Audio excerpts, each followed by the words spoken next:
what we're doing, which is a little different than, say, creating a painting or a clay pot, is we're wielding glass that's 2,000 degrees, and it's very heavy on the end of a 5-foot pipe.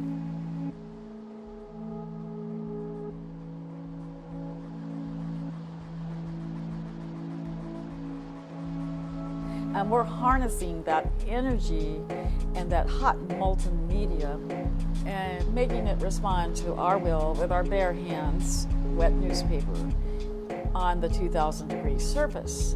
So more or less we have to have our design ready to go. We have to have things planned out. We know seconds make a difference. And we're not only making the piece, we're counting, we're timing, we're listening for the pitch of the glass, and we ding it on the metal table that we have our design on, which has been waiting for that piece in the middle of the process, that design, waiting, because no time to design at that point. It's got to be ready to go. So once we take our last gather of crystal over our bubble, we're going to roll it into that design and let that spontaneity occur within boundaries of our design.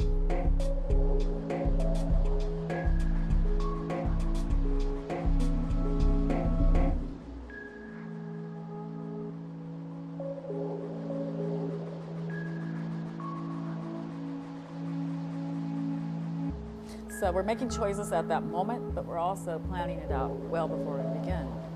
And that's halfway through. So we've got to that point, then we're doing good, we got the design on, but we're still having to manipulate the glass, we're still having to stretch it. Gravity is everything. Fine little things that you do to the glass make a huge difference, and if you do make a mistake, then you spend a lot of time correcting, and hopefully the piece will come out. But mainly it's a lot of careful action as well as spontaneous choices within a set boundary.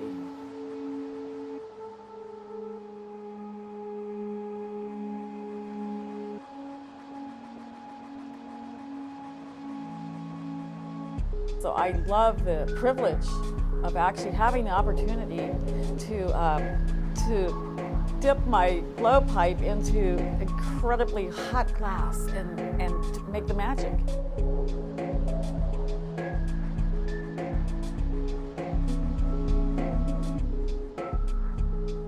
I call it romantic because I think it's almost a poetic expression in our glass.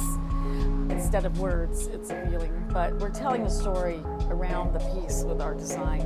And a lot of it has the metallics, and the colors tend to line up and have a feeling of Gustav Klimt. So it's that flavor, it's that poetic story. I say all of Midsummer Night's Dream is in our work because we do work abstract, then the viewer is allowed to participate in the imagery as well, trying to discover what he or she thinks of it too, and allows that story to continue around the piece, but also to stay alive without quite putting your finger on it. So if we do that, then we've done a good job.